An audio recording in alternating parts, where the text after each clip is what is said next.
কি আছে দাদা ইয়ারে কি আছে ঘটনাটো মানে পুলিশে মানুহে চাই আছে না এই বাকি ঘটনাটো ঘৰ ভাঙি গ'ল এইটো ফ্লাডৰ পৰ লৈ গ'ল মানে কি হ'ব মানে তাৰ মানে নদী বান্ধ দিয়াৰ কাৰণে লৈ গ'ল নদী পুৰা বান্ধিছে এই ৰাস্তা বন্ধ কৰি বান্ধিছে দলংখন খালি কৰি দিব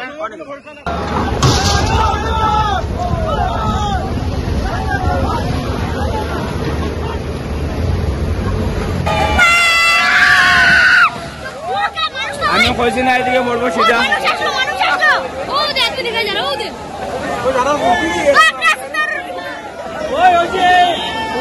তোমরা গম পাইতাই আমি কইছি না সিধা পড়বো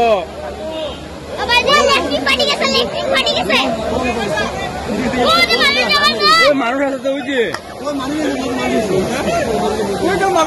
কি হয়েছে তার ঘটনাটো ঘটনাটো চাওক আসাম মালাৰ যিটো কাম আহিছে আমাৰ ইয়াত ৰাস্তা বনাই আছে ব্ৰিজটো অলৰেডি আছে সিহঁতে কি আসাম মালাৰ বিপুল নাথে কি কৰিছে তলত পুৰা নদীৰ ওপৰত বেঠা দিছে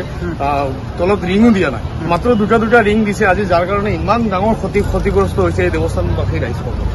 কম বহুত মানুহৰ ঘৰ ভাঙিছে কিছুমান মানুহৰতো ঘৰ বাৰী ভাঙি অৱস্থা নাই এইবিলাকৰ ক্ষতিপূৰণ চৰকাৰে দিব নে বিপুল নাথে দিব এই কথাটো আমাক জনালে বেছি ভাল হয় মানুহ কিবা হৈছে নেকি মানুহ একো এতিয়ালৈকে হোৱা নাই কিন্তু পৰিস্থিতি ভয়াৱহ ৰাতি যদি আৰু পানী বাঢ়ে আৰু বেয়া পৰিস্থিতিলৈ যাব বুলি আমি আশংকা কৰোঁ ঘটনাত অসম মালা যোনে কাম কৰে তেওঁ কোনোবা মানুহ টোটেলি আসাম মালাৰ মানুহ দায়বদ্ধ টোটেলি সিহঁতি এজন মানুহ অহা নাই ৰাতিপুৱাৰ পৰা আমি চিঞৰি আছো যে ফকলেন আনক ভেটাৰটো ভাঙক পানী উঠি আছে যিটো ডেম এৰিছে কাৰ্বি আংলঙত ডেম এৰাৰ পিছত পানী পুৰা এইফালেদি অহা ষ্টাৰ্ট কৰিছে এজন মানুহ অহা নাই লাষ্ট টাইমত পুলিচ অহাৰ পিছতে আহি পেলাই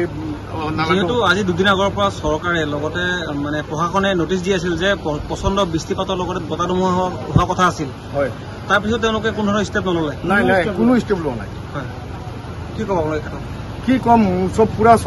চৰকাৰে সিহঁতৰ ওপৰত কি কৰে কৰক কাৰণ টোটেল লাইবিলিটি আসাম মালাৰ পুৰা যিসকল আছে দায়িত্বত তেখেতসকল পুৰা লাইবিলিটিজ আছে ঠিক আছে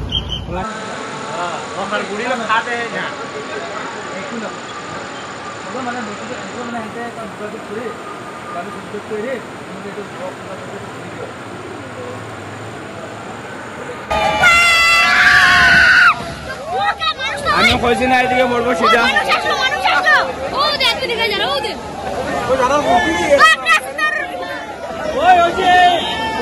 তোমরা গম পাইতাই আমি কইছি না সিধা পড়বো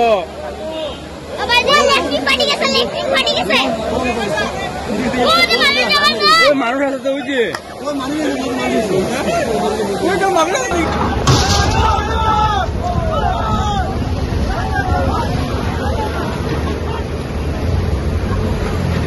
হাওড়াঘাটৰ যি যমুনা নদী আছিল সেই যমুনা নদীৰ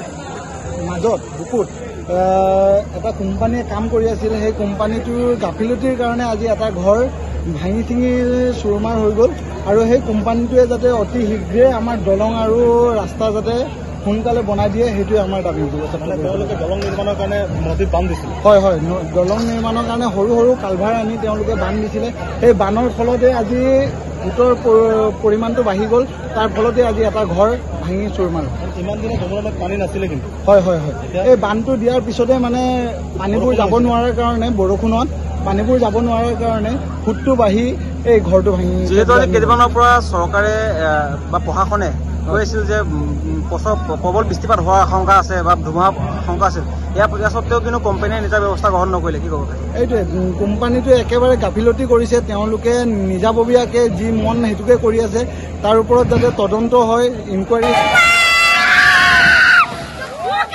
আমি কৈছি না এদিকে মরবো সেটা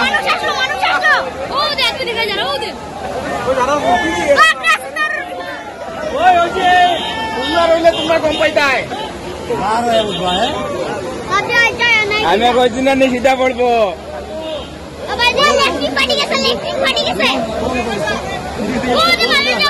মানুষ আছে তো বুঝি